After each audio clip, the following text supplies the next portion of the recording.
Bonjour à tous, alors j'ai pensé qu'il serait utile de faire une petite vidéo courte de réaction à un article que j'ai vu passer sur le site de la télévision suisse romande. Cet article, c'est bien simple, il dit donc en grand titre que environ 15% des ados covidés développeraient un Covid long.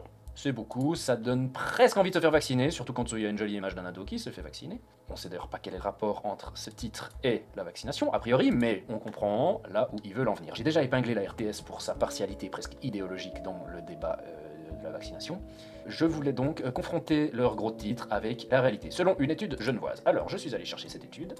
Alors voilà, j'ai trouvé ce communiqué de presse de l'Université de Genève qui explique un peu le contenu de son étude, et qui explique donc qu'au moins 14% des ados qui ont des antécédents d'infection présentent au moins un symptôme caractéristique du syndrome post-Covid. Ce qui n'est pas la même chose que développer un Covid long. Et puis donc on est passé de 15% environ à 14%. D'accord. On va aller voir l'étude elle-même. Alors, ils ont testé des enfants de 6 mois à 17 ans, 55% avaient une sérologie positive, donc c'est comme ça qu'ils ont défini s'il y avait eu un Covid avant, en faisant un test sérologique. La prévalence ajustée était de 9,1% et 5% chez les séronégatifs. Donc 5% des ados qui n'avaient pas eu le Covid présentaient tout de même des symptômes de Covid long. Donc, il faut soustraire ces 5% là qui sont aussi présents dans les ados qui ont eu le Covid et des symptômes, et donc ça nous donne une prévalence de 4,1% en moyenne chez tous les enfants. Et chez les adolescents, cette augmentation du risque, après soustraction de ceux qui ont des symptômes sans avoir eu le Covid, est donc de 8,3% d'augmentation du risque. Ça passe à 14% ici, en parlant de symptômes caractéristiques. Donc, ils disent pas que ce sont des Covid longs, ils disent que ce sont des symptômes caractéristiques. Donc, on va dire que c'est pas mensonger. Mais quand même, c'est étonnant que ce soit 14% qui apparaissent en premier dans le communiqué de presse. Et donc, ça devient 15% dans le titre de la RTS. Félicitations. On va un petit peu aller voir quand même plus en détail cette étude, parce que j'ai trouvé très intéressant une première chose. Combien d'enfants dans l'étude ont une maladie chronique? 26%. Oui, un quart des enfants testés ont une maladie chronique. Oui, il y a aussi autre chose intéressante quand même, selon le statut vaccinal, ces chiffres donnent l'impression donc effectivement les vaccins empêchent l'infection au Covid. Alors je dis pas que c'est pas le cas, hein, mais il faut toujours se méfier vu qu'on est sur une étude rétrospective. On peut expliquer ça d'une autre manière, regardez. Les enfants ou ceux qui ont des parents les plus parano ont pris beaucoup plus de précautions, même avant qu'il y ait le vaccin, et donc ont beaucoup moins attrapé le Covid. Et ce sont aussi eux, les plus parano, qui se sont fait le plus vacciner. Donc, facteur de confusion, la paranoïa des parents fait que les gamins ont eu moins de Covid pour plein d'autres raisons, et ce sont aussi eux qui se sont fait vacciner. Et que donc le vaccin n'est pas forcément la raison, hein. Facteur de confusion, la paranoïa des parents, corrélation, causalité à ne pas confondre. Mais je ne doute pas que le vaccin est en partie responsable de ça, mais pas entièrement. Enfin bref. Là n'est pas la question. 26% des enfants ont une condition chronique.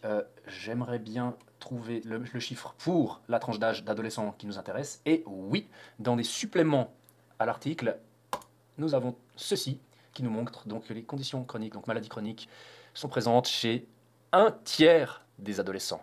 Et cela a une influence très importante quand on vient dire que 8,3% des ados développent un Covid long, mais que un tiers ont une maladie préexistante.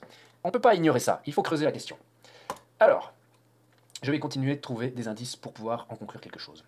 Alors ici, voilà, chez les 12 à 17 ans, donc on voit que chez ceux qui n'ont pas eu le Covid, il y a 5,3% de symptômes du Covid long, et chez ceux qui l'ont eu, 13,6%. Ah alors voilà, 13,6%, c'est ceux qui donnent nos 14% ici, qui deviennent 15% ici. Donc c'est 15%, le chiffre exact est donc de 13,6%. Et donc la différence, c'est ça qui nous intéresse, c'est donc les 8,3% d'augmentation chez ceux qui ont eu le Covid.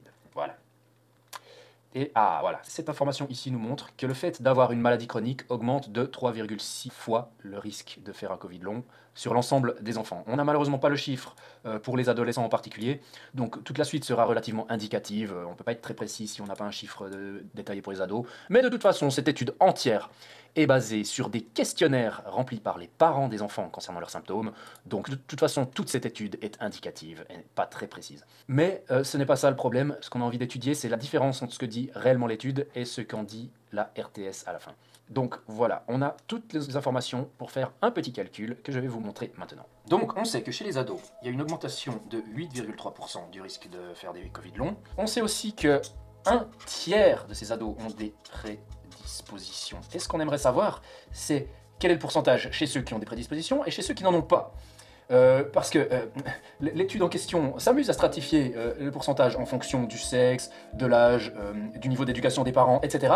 Mais ils ne le font pas selon les prédispositions, alors que ces prédispositions donc augmentent de 3,6 fois le risque de faire des Covid longs, ce qui est le plus gros facteur d'augmentation du risque. Mais là, on ne s'amuse pas à stratifier. Bref, je crois qu'on a tout ce qu'il faut pour faire ce calcul, donc allons-y. Nous allons, vu qu'il y a un tiers qui ont des prédispositions, on va faire 3 groupes de 100, dont un de ces groupes, c'est les prédisposés. Ce qu'on veut donc savoir, c'est X, le pourcentage d'augmentation chez ceux qui sont pas malades, et Y chez ceux qui sont malades. Donc on sait que Y égale 3,6X. Il suffit donc de faire 2X plus Y qui vaut donc 3,6X égale 3 fois 8,3, parce que donc ici on a 8,3%, 8,3% et 8,3% en moyenne. Donc on a ces 3 fois 8,3 qui équivaut à nos 2x plus 3,6x. Ok, donc à partir de là, ce n'est pas très compliqué. Ceci est égal à 25, ceci est égal à 5,6x, et donc x égale 25 sur 5,6, en gros c'est égal à 4,5. Voilà, 4,5% ici et ici. Et déduction faite, je l'ai faite en avance, ça donne 16% ici, chez ceux qui ont des maladies chroniques. Donc oui, l'article s'est bien tenu de nous faire le calcul pour nous expliquer qu'en fait, chez les enfants qui n'ont pas de prédisposition, cette augmentation n'est que de 4,5%, eux ils s'en sont tenus au 8,3% en moyenne, et ceci a terminé en 15% en omettant de soustraire ceux qui ont des symptômes alors qu'ils n'ont pas eu le Covid. Et donc, je pense qu'à force qu'il y ait une telle dualité entre les pro-vaccins et les anti-vaccins, dans les deux camps, il s'est formé une sorte d'idéologie, et on est tellement sûr que les autres sont des grosses nouilles, qu'on va même plus essayer de réfléchir à trouver un peu un juste milieu entre les deux. Et les gens donc, les journalistes là, ils n'ont pas besoin d'être corrompus ou rien, mais simplement, c'est à cause de cette idéologie pro-vaccinale, ils se posent même plus la question, dire que 15% des ados qui ont fait un Covid vont faire un Covid long, c'est factuellement faux. Et ils s'en rendent même pas compte. En fait, à chaque étape, on étire un peu la réalité en direction de l'idéologie. Dans l'étude, on omet de stratifier en fonction des maladies chroniques préexistantes, ce qui est quand même assez bizarre, et qui fait passer donc de 4,5% chez les enfants en bonne santé à 8,3%. Ensuite, dans le communiqué de presse, on passe à ce chiffre de 14% en introduction, alors que ce n'est pas un chiffre très important dans l'histoire, mais on ne dit pas que c'est le nombre de personnes qui font des Covid longs, mais qui ont des symptômes. Et enfin, dans l'article de la RTS, ça devient 15% d'adolescents qui ont un Covid long. C'est quand même une torsion de réalité absolument incroyable. Et ils font pas exprès, ce n'est pas criminel, mais attention.